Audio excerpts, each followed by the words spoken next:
Hello, I want to welcome you to my first pajama story time.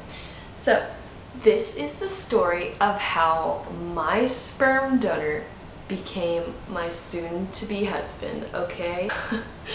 I love this ring. I am so happy with it. I picked it out. He let me pick it out. That's a story for a different day.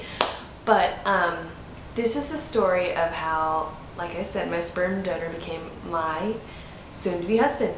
So, let me make sure that everything's aligned. So, sorry, I just had to make sure the camera angle was right. I feel like we're in a good spot now. So what happened was in about 2016, I was going through a lot in my life. I had a big career change. I was going from working minimum wage jobs to having an actual career in short-term disability, and I was working for a company, an insurance company, and I was just making the money that I'd always hoped that I would. So I was really excited about my salary, amount that I was getting paid, and where my life was going, and I had had a taste of what it was like to be an adult, and I just had pretty much accomplished a lot of goals in my life really quickly. I was just able to like check off this box and check off that box and check off this box, and I was like, what is my life now? What do I want it to be? So I had the career, like I said, I had a very good job, and I was able to work from home with this career. So I was like, you know, what's missing from my life is I want a child. I want a family, and if that just means that it's me and this child, that's fine with me. Now, let me give you a little background information. I am, well, at the time, so this was a year ago. No, this was 2 years ago. So I was 21, but I was 21 years old, and a lot of this stuff that I wanted happened for me pretty quickly in life. And so I just was reflecting on, you know, this is my life now. All these boxes have been checked off. What do I really want, as I had stated? So to me, in my heart, I really wanted to start a family of my own. I've always dreamed of being a mother. I've grown up with kids and cousins and babysitting and working in daycares and working at the YMCA, and that's just where my heart was really at, where I was really passionate about. So I started this journey to find a sperm donor. To put it blatantly, I was finding a sperm donor. So I was sitting there and I was like, you know, going back a little bit, I don't have a lot of trust in guys just from my previous, or I didn't at the time have a lot of trust in guys from my previous dating experiences. They weren't good. I didn't pick award-winning guys. So to end up with someone I'm going to marry is a really big deal for me, because I didn't ever think I would be here, honestly. So I was just thinking, how do I make this work?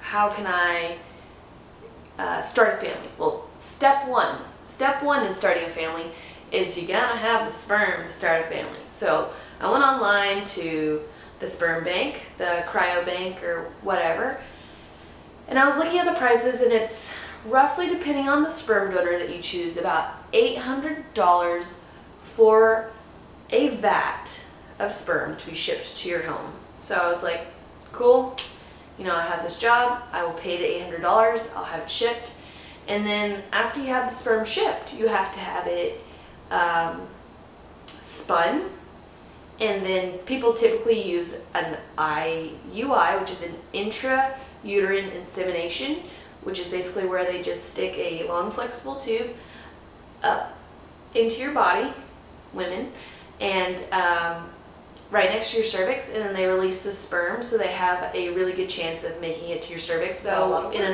normal, healthy human being, that does the trick pretty well. I mean, there's let me look this up real quick. How many % chance? Bear with me as I go to the Googles. There's a some odd percentage, and it's pretty high for just, someone who does not struggle with infertility. Now, I didn't know whether I was going to struggle with infertility. I had had no instances in the past where I had tried to have a baby, so I had nothing to go off of. I didn't know if I was going to be one of those very quickly to get pregnant individuals or if I was going to take a long time to get pregnant. So, well, 25% chance versus natural, just intercourse, having sex. So it's 25% if you are a normal, healthy human being who just has sexual intercourse, and then 10 to 20% for this IUI. So I thought the odds were pretty well. Now, after doing some research, I found a home IUI called the Stork. I love the Stork. I rave about it. I put all of my faith into this product. It was in a purple box, and you got it shipped to your house.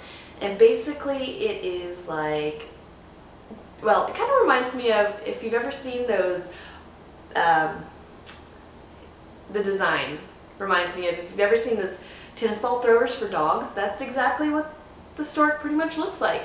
It comes with a stick that you use to insert this capsule inside of you to put the sperm right up next to your cervix, and you leave in there so that the sperm have a good chance of getting to, you know, your cervix and getting you pregnant and blah, blah, blah, blah. So I use the Stork. It's a product that you can buy now at CVS or Target. The price has actually gone down. It was $75, but now it is, I want to say, don't quote me on it, but I think it's $50 in stores is what I saw. And it's a miracle worker. I did not really think it was going to work, but oh my God, did it. It did work. And you know what? I tried it multiple times. Like I said, I just put my faith into it because it was the cheaper option. An IUI at the doctor is very expensive. Let me Google what an IUI costs. So, in the United States, the average cost of an IUI using your partner's sperm is about $865. So, let's take it back here.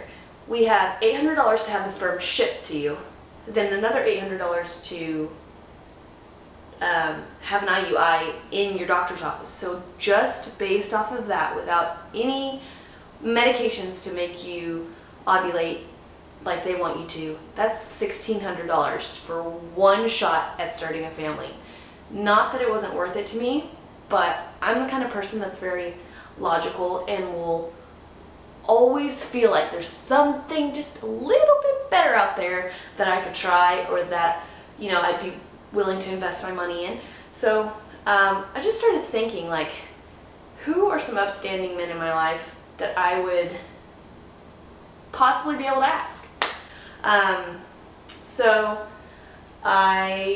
there's a few different sperm banks you can go to and interview people. I had actually gone and interviewed 2 candidates there, and I just wasn't really jiving with them. I didn't feel comfortable with a stranger being my child's father. So then I thought, I had just reunited with someone I had known since preschool. Mind you, I went to preschool in Italy because I was overseas. So when I was 4 years old, I met this boy in an Italian preschool, and we lived on, or near, not on, but near the same base. No, we weren't on base then. We lived both in Italy. So we went to Italian preschool together, and that's how we knew each other. And we kind of banded together because we were American kids. So obviously it's easier to band together with someone who speaks your language versus the people that you have a language barrier with. So we were, you know, we spent a lot of time together. Our families got together. We had a great time. They had a great time. They were friends. We spent a lot of holidays with them. It was really nice to have them there and, you know, have them as... It was nice to have other Americans in a foreign country, basically. So, then the next step...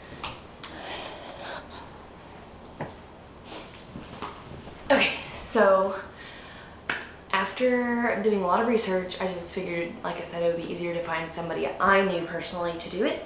I had met Zach in Italy, to put it short and sweet, and somehow we ended up in the same podunk town in Texas, Saginaw, Texas. We don't live there anymore, but we ended up in the same podunk town of Texas, Saginaw, Texas, at this little high school. Kind of little, you know, it's small town feeling, but it's grown in population as we've been here. So this little high school, and I saw him in the halls, and I passed him and I was like, hey, how are you? And I just, you know, I've seen him throughout the years. We weren't really close, but I was like, he's an upstanding guy, and everyone knew he was an upstanding guy. So I took to Facebook and I messaged him and I said, let me see if I can find the exact message actually. So unfortunately I could not find the exact message. I don't have the same Facebook I did before. I created a new one when I started this journey. I have been on and off Facebook to try to make my life healthier at some points in my life. But anyways, so I couldn't find the exact message, but it was along the lines of, hey Zach, would you be interested in sitting down and having a conversation about possibly being a sperm donor for me? And he was like, yeah, I would love to. So we had many conversations over text and over phone in between that time, in between the time I had asked him on Facebook and the time that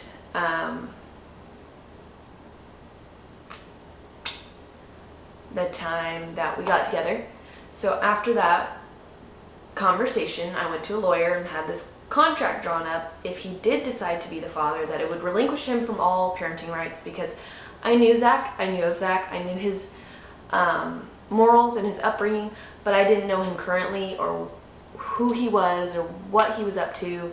So that was something that was important to me, to have him relinquish and sign away those rights, because I wanted to do this on my own, and I wasn't going to put him in a situation where he had to be any part of my hopes, dreams, and desires. So we sat down, had dinner at a taco place, and we talked it out, and I talked to him about my job, and I told him, you know, I have this really good career, I'm making good money, I have my own place to live, I've been independent of my parents since I was 18, I'm going to school full-time, I'm really just rocking this out, and I really just, this would make my heart complete, my life complete, if you just do this for me.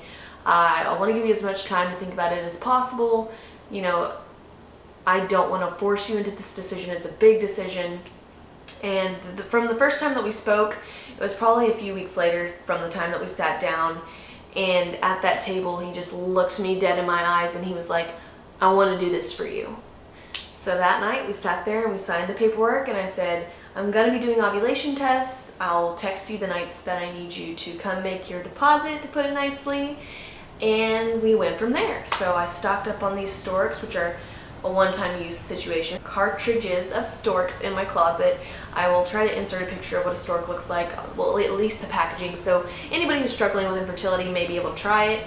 I've heard a lot of success stories on their website from people who were struggling for years, but they used the stork and then it worked great for them.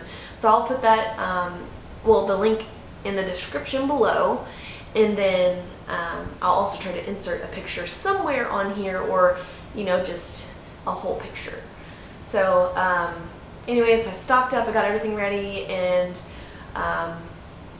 the days that I was ovulating, there is an Elsa meme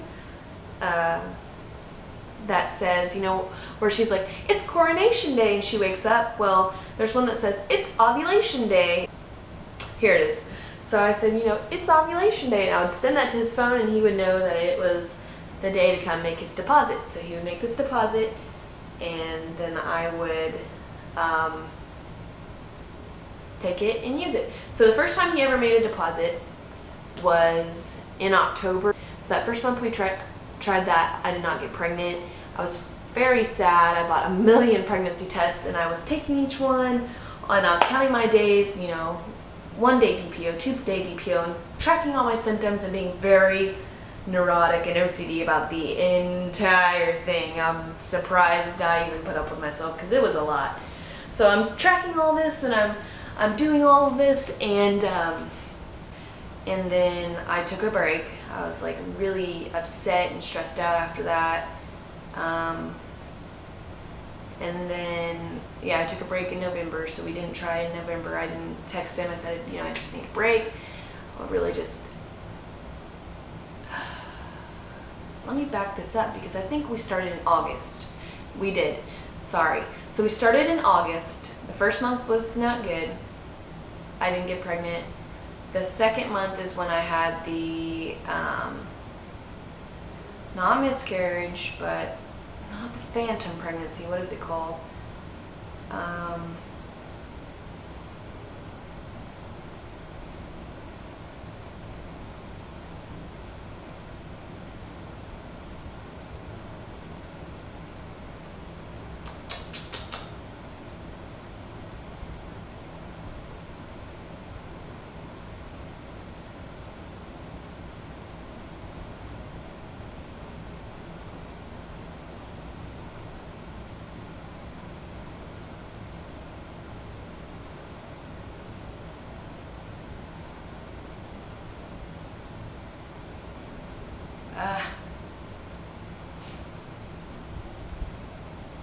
We started in August. We started this depositing in August. Didn't get pregnant then. September is when I had that false alarm, thought I was pregnant, but you know, my body flushed out the egg and the sperm. Took a break in October. November I started trying again. Yeah, November I started trying again, and I was like, this time I really want to give it a more of a push, so I asked him to donate multiple times. There are peak ovulation days, and then you have an odd chance of getting pregnant on those minimally fertile days. So I was using like a clear blue ovulation kit. It was like this little square, and then you would pee on an ovulation stick and you put it in there and say, this is your peak day, and these are your peak days, but this is your prime day to get pregnant. So I'd always have him come on the prime day, but the peak days I was also adding in November.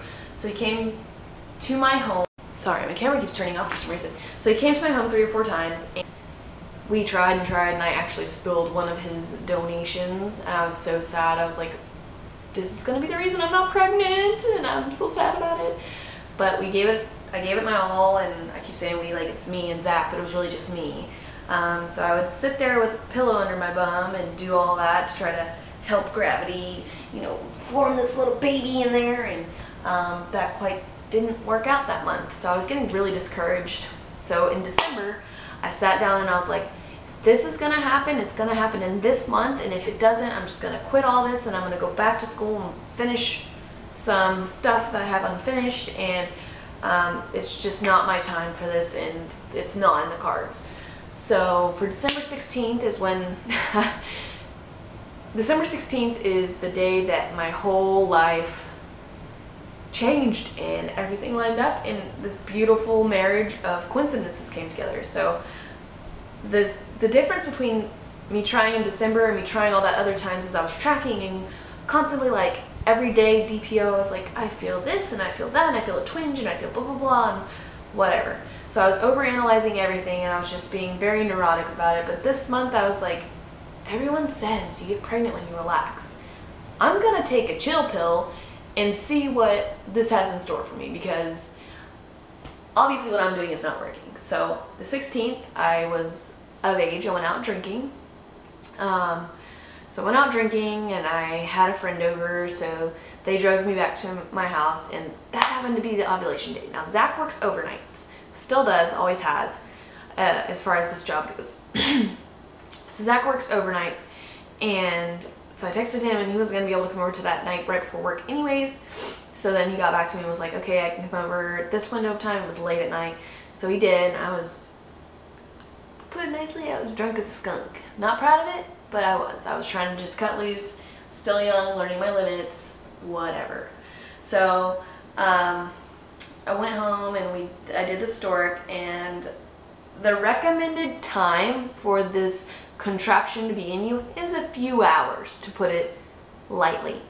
I had this thing in for like 10 hours. I fell asleep and did not wake up to take it out. Now, nothing could have happened harmfully. Maybe like, no, it's not like a tampon, so nothing bad really would have happened, but you take the contraption out the next day, and I make it sound like it's like this robotic, crazy thing, but it's really not. It's just basically like a piece of silicone. It's very flexible and soft, so there's no discomfort. You hardly even notice it. So the next day I wake up, I take it out, and I'm just like, well, if that didn't get me pregnant, I don't know what will, because that sperm was just inside me for about 10 hours, and I'm pretty sure now I'm having quintuplets.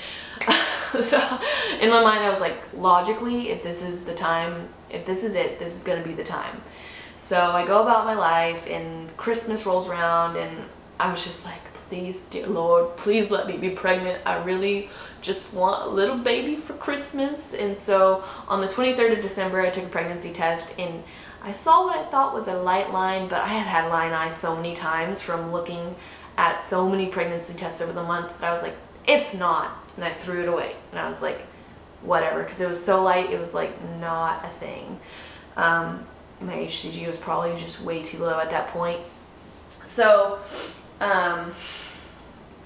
fast forward to December 26th, I took another test and it was freaking positive, so freaking positive and so dark. Two lines, the two lines I had dreamt of seeing my whole life, and I just looked at it and I cried my eyes out and I was like, oh my God, this is my dream coming true. I was so excited. I was like, oh my God, I can't believe I'm pregnant. I was shaking and I was like, what do I do now? I was just so excited, and I was like, this is the moment that I've always wanted. And I think every girl wants that, just to see those two lines.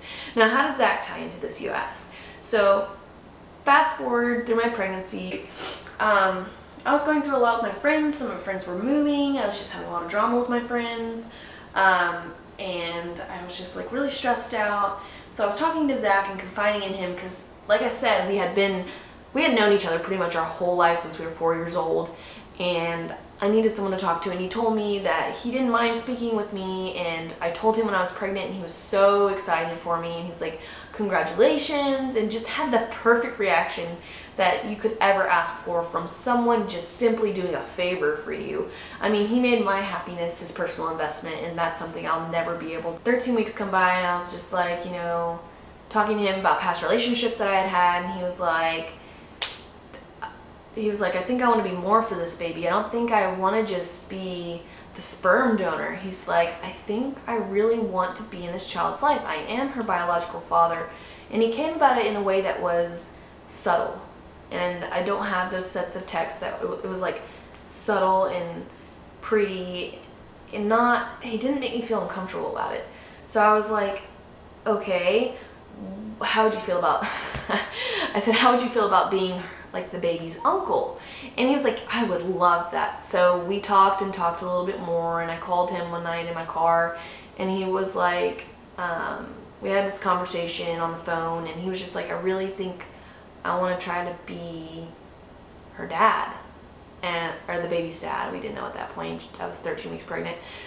And I was like, well, you know, I don't know. And we just had this conversation back and forth, and I was like, he's like, you don't have to, this is what he said to me, and this is my smack in the face, like, girl, you got it good. He goes, you don't have to love me, you don't even have to like me, but please let me be in her life. I will obey every rule that you have.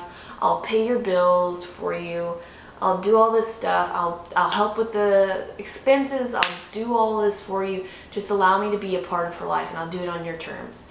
So we got off the phone, and I sat in my car thinking about it, and I have the text from him, and the top reads sperm donor as his contact, because I just was, that's my sense of humor. And I will insert the text, but let me read it to you really quickly. It says, and I'll tell you whose part is what, but it says,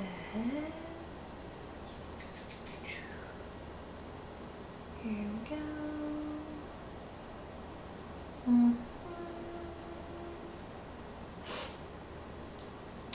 Where'd it go? Where'd it go? Where'd it go? Where'd it go? Where did it go?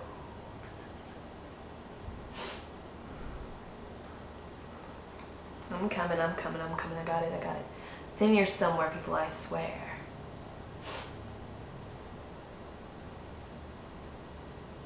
It's very hot in this room. I'm not a fan of the heat. Like, not at all. Not one little bit. Dang it. Where is the dang text message? I have it saved on my phone because it is the turning point of my entire life. That sounds so dramatic, but it's very true. It is the aligning of everything that's ever been wrong in my life and the right doing coming forth. Oh, here it is. Okay.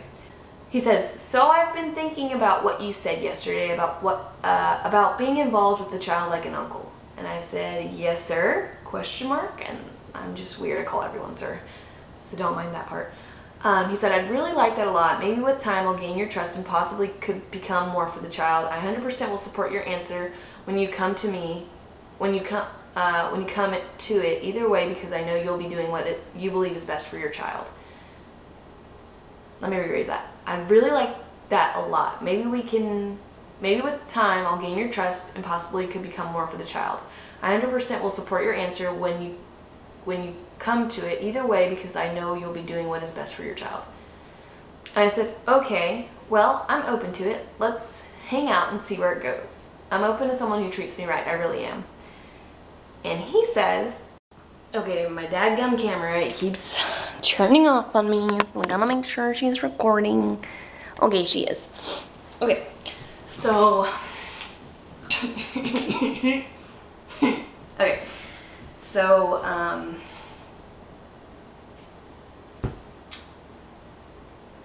he sends me that text. He starts doing all this stuff to step up and be the dad, buying products. 21 weeks I started having a lot of issues with dizziness and vertigo, and I could not work anymore. If I had to, you know, I would, but we were heavily dating by then, and then he looked at me and he said, you don't have to go back to work if you don't want to. I promised you I'd take care of you, and I will. So I put my faith in him, and I quit my job, and I stayed home just to make sure that this little bean was cooking good in my belly. And he took me to every doctor's appointment. He was very involved. The only thing that he was not involved in is I picked her name. I had 2 names set up for my babies. I'm not going to reveal the other one because I'm going to use it for my next baby if it's a boy. But Charlie, I picked her name, and he had no problem with me picking her name. And, you know, I told him, if it's something that you're going to regret later on down the line not having an input in, please do. But he said, no, go ahead. You had this lined up and you had this picked out. So Charlie is her name, and he's told me to this day that it definitely suits her. So I'm so happy that I picked that name for her. But he showed up 100%. He paid, the last thing that he did for my pregnancy, well, he paid for the birth to prove he wanted to be there. He let me quit my job. He paid for these elective ultrasounds that were not necessary or required for a pregnancy to be healthy. He took care of me when I was sick. He ran out and got my cravings.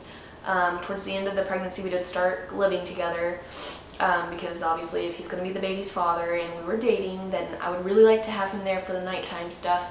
So he was very patient, and even though he wanted to sleep there sooner, I always would tell him, go home, Zach, go home. I'm going to sleep, you know, we need to take this slow.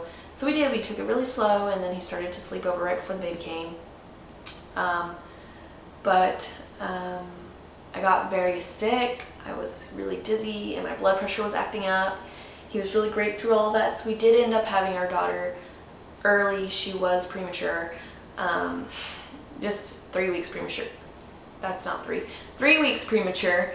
That's a story for a completely different day, but he, from the moment she was born to, oh, back up. He bought this birthing class to prepare us both for childbirth for our first baby. So I was very excited about that because we got to learn together how to be parents. And it was just really, really amazing.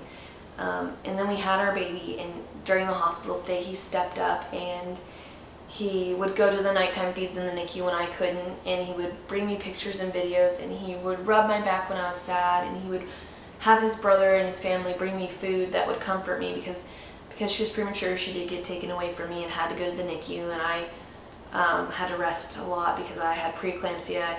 So not that that really held me from going to the NICU. I actually have a lot of funny stories pertaining to that. But anyways, he just stepped up tenfold, and my heart just started to lean for him, and his heart leaned for me. And Everyone has always told us this is a magical story, and it really is. So fast forward to February 14th of this year, he proposed to me. Let me just give you guys a close-up. He proposed to me. He did something very cute, in my opinion. He asked Charlie, he got down on one knee and he asked Charlie. Charlie was very teeny weeny at this point. She was like 6 months old. He said, "Charlie, do you mind if I marry your mommy?" And obviously I knew, and then he asked me, he's like, "I want to marry you.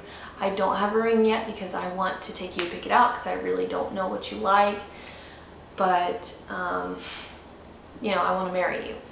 So he took me to pick out my ring, and I got my ring, and we are getting married in December, which I'm going to vlog about. I'm going to vlog about our venue that we picked, which is amazing. I'm going to vlog the entire process of getting our wedding bands, which will also be fun.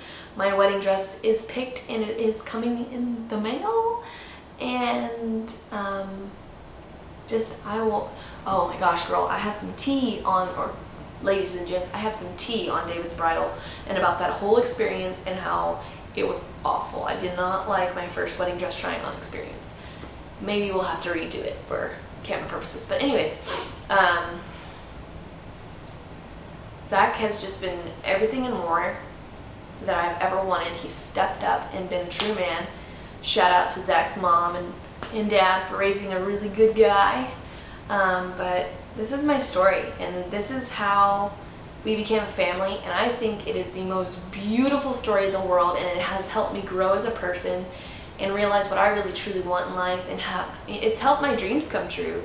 And he's told me he's never been happier, and he says that to everybody, that he's never been happier. He loves our family, he loves me, and I'm a lot to love. So I'm just so blessed to have this story to share with y'all, and I can't wait to release this out into the world, and I hope that you enjoy my story as much as I do. I would love for you guys to comment down below, give me a thumbs up for the story, request any video requests you have, or Q&As, or whatever you'd like me to do. I'm going to keep vlogging. I'm going to vlog my wedding process, I'm going to vlog the wedding day, I'm going to vlog the venue, I'm going to vlog behind the scenes of a photography bridal shoot. I won't be able to release that until after the wedding because I don't want Zach to see my wedding dress, but we're going to vlog the entire process. And also we have a vacation before that coming up in August where we're taking our baby to the beach. So we're going to vlog that because it's going to be a road trip and taking the baby to the beach. So thank you for tuning in. Y'all have a great night.